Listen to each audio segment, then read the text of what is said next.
Hello friends, एक बार आप सबका स्वागत है वापस से केटी गाइडेंस सीरीज में। तो पिछले दो वीडियो मैंने आपको बीडब्ल्यू मैकेनिक्स के स्मार्ट स्ट्रेटजी के बारे में बताया कि सेमेस्टर 2 के साथ आप कैसे बचे हुए 2 महीनों में उन केटीज को निकाल सकते हो। तो इस गाइडेंस सीरीज का तीसरा वीडियो जिसमें मैं आपको बताऊंगा कि मैथमेटिक्स की केटी को हम कैसे निकाल सकते हैं कि स्मार्ट स्ट्रेटजी के जरिए। चाहे मैं किसी भी सब्जेक्ट की बात करूं दोस्तों, एक चीज कॉमन है कि अब पहले आपको उन टॉपिक्स पे फोकस करना है जो इजी टू स्कोर है, आसान है सॉल्व करने में और फिक्स्ड है कि एग्जाम में पूछे ही जाएंगे। तो आइए दोस्तों, इसी स्ट्रेटजी को पहले मैं आपके साथ डिस्कस करूं कि इंजीनियरिंग मैथमेटिक्स में ऐसे कौन से टॉपिक जो बचे हुए 25 डेज में आप कर सकते हैं, फिर बचे हुए रिमेनिंग डेज में आप कौन से टॉपिक पे जा सकते हैं जो थोड़े टफ और इंटरमीडिएट है। सो यहाँ पर मैं आपको सबसे पहले लेकर आना चाहूंगा। मुझे लग रहा है जो भी स्क्रीन पे दोस्तों यहाँ पे लिखा हुआ है वो आपको दिख रहा होगा, और अगर नहीं दिख रहा है तो डोंट वरी, यहाँ पर मैं आपको वो लिख के बता, बिकॉज व्हाइट कलर है तो कभी कैमरा के कॉन्ट्रास्ट में इश्यू हो जाता है। बट कोई बात नहीं, उसकी सेटिंग करना मुझे यहाँ पर मैं रह गया है। बट आई होप आपको दिख रहा है, मुझे लग रहा है कि सब कुछ क्लियर है। राइट।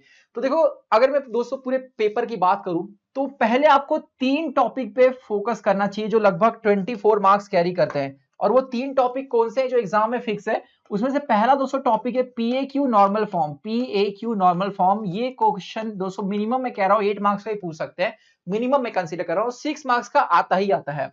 दूसरा टॉपिक है दोस्तों जिसमें हमें लैम्बडा म्यू की वैल्यू फाइंड करनी होती है फॉर इनफाइनाइट यूनिक या नो सॉल्यूशन के केस के लिए, और इससे एग्जाम में 8 मार्क्स का क्वेश्चन पूछा जा सकता है, पूछा जाता है, जा सकता नहीं, जाता ही, या 8 मार्क्स का। ओके।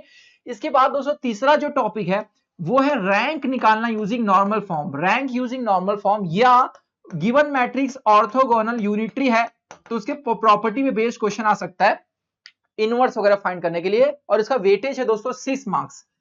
तो इस तरह अगर मैं यहाँ पे टोटल देखूं तो 6 और 8 यहाँ पर मिलाकर जो है वो हो गया 14, और 6 यहाँ पर मिलाकर के हो गया 20 मार्क्स का। और जो हमारा दोस्तों पहला बिट रहेगा इसमें आपको कोई हर्मिशन स्क्यू हर्मिशन पे थ्योरम या आपको बेसिक मैट्रिक्स दे देंगे, हर्मिशन स्क्यू हर्मिशन टेस्ट करने बोलेंगे। तो वहां से 4 मार्क्स का क्वेश्चन आपको एग्जाम में देखने को मिलेगा।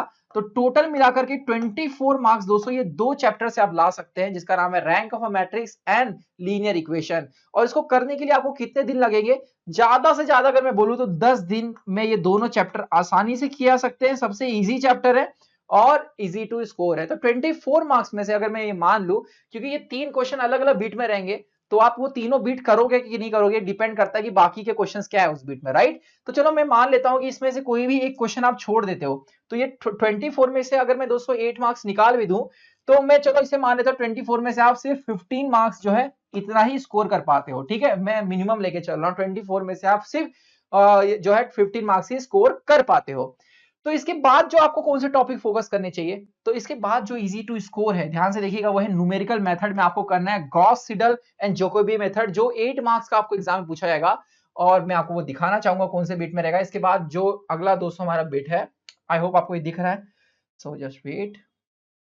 या सी रेगुलर फॉर्सिंग मेथड दोस्तों एक 6 मार्क्स का क्वेश्चन आएगा, और यहां पर मैं दिखाना चाहूंगा आपको सी जेकोबी, एकदम एंड में आप देखेंगे जेकोबीज इटरेशन मेथड, ये जो 8 मार्क्स का आएगा, या तो गॉस सिडल, दोनों में से कोई एक आता है, गॉस सिडल जेकोबी इटरेशन।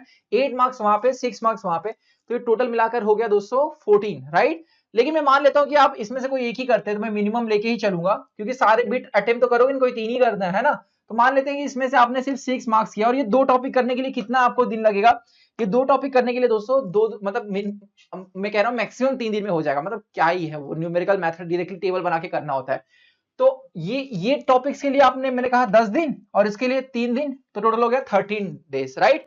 13 डेज की प्रिपरेशन में आप 15 प्लस 6 अगर आप यहां पर करेंगे तो 21 मार्क्स आप स्कोर कर सकते हैं इजिली, मैं कह रहा हूं।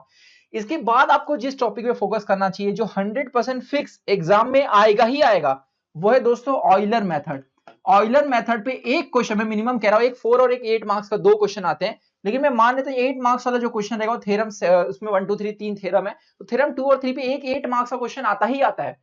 और सबसे इजी चैप्टर है, इसमें कुछ ज्यादा आपको सोचना ही नहीं पड़ता, वेरिएशन कुछ बनते ही नहीं है, सबसे इजी है, इजी टू स्कोर है, और यहां से आप आसानी से दोस्तों 8 मार्क्स ला सकते हैं। और मैं इसमें कोई रिड्यूस नहीं करूंगा क्योंकि मैं मिनिमम 8 ले रहा हूं, एक 4 मार्क्स का फर्स्ट बिट में रहता है।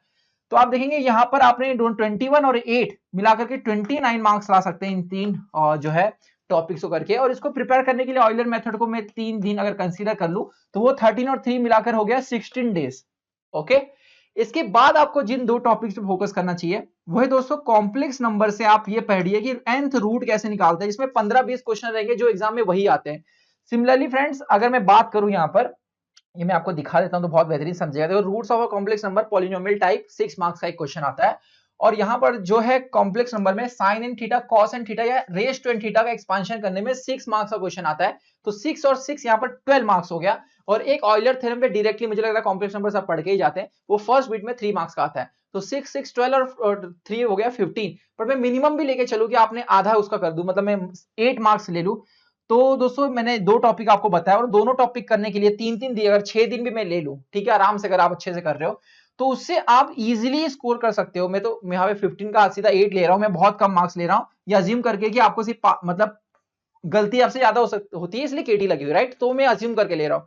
तो 29 दोस्तों 8 यहाँ पे मिला के 37 मार्क्स हो गया।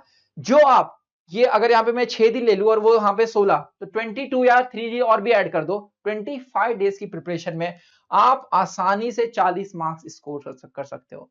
अब इसके बाद दोस्तों जो दिन बचेंगे, इसमें आप रिमेनिंग टॉपिक्स पे फोकस कर सकते हो। अच्छा, वो टॉपिक कौन से? अब जैसे हमें पार्शियल डेरिवेटिव की बात करूं तो बड़ा चैप्टर है, लेकिन दोस्तों इसमें देखो आपकी वो कंपोजिट फंक्शन वाला टॉपिक तो आसान है ना, उसमें वो डायग्राम बनाकर आपको सॉल्व करना होता है, डायरेक्ट फॉर्मूला लगानी होती है, राइट, डायग्राम से देख करके।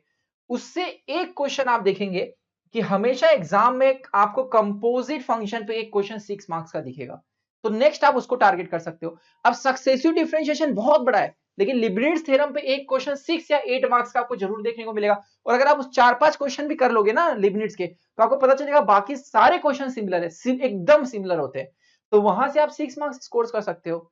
तो ये ऐसे आपको टॉपिक वाइज जाना है कि भाई मैं सीधा टॉपिक पे टारगेट करूंगा, ना कि पूरा चैप्टर करते बैठूंगा। सक्सेसिव डिफरेंशिएशन से मोस्ट एक्सपेक्टेड क्वेश्चन पार्शियल जो है फ्रैक्शन पे आता है, कि अब एक एक्सप्रेशन है, पार्शियल फ्रैक्शन करो 1/x + a 1/x + b ऐसे एक्सपांड करके फिर nth डेरिवेटिव के फॉर्मूला लगाओ, तो वो भी टॉपिक फिक्स है।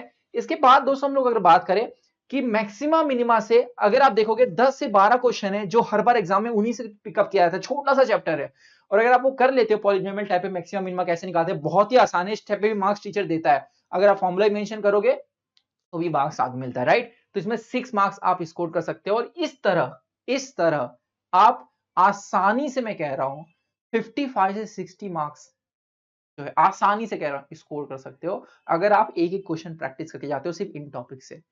बाकी तो आप छोड़ ही दो, क्योंकि वो दोस्तों सारा करना पॉसिबल नहीं है, सेमेस्टर 2 भी आपके पास है। अगर आपके पास तभी भी टाइम है और आपको अगर सिर्फ मैथ्स में केटी और आपको अच्छा स्कोर करना है, तो यहाँ पे मैंने डिस्ट्रीब्यूशन दे रखा है, आप उन टॉपिक्स को फॉलो कर सकते हो। हाइपरबोलिक चैप्टर तो मैंने कंसीडर भी नहीं किया इस पूरे में, क्योंकि बहुत सारे बच्चों को टफ लगता है। वैसे हाइपरबोलिक का क्या डिस्ट्रीब्यूशन है, किस तरह के क्वेश्चन आते हैं, यहाँ पे मैंने टॉपिक दे रखे हैं, एग्जैक्टली क्या क्वेश्चन पूछेंगे, ये दोस्तों हम अपने क्रैश कोर्स में प्रोवाइड कर रहे हैं, जिसकी प्राइस ये 500 है, जिसमें paper set, solution, video, one shot सारा प्रोवाइड कर रहे हैं। 500 में कहीं नहीं मिलेगा। इस कोर्स का प्राइस 5000 था, लेकिन सिर्फ 500 में हम इसे दे रहे हैं। लिंक डिस्क्रिप्शन बॉक्स में दी गई है।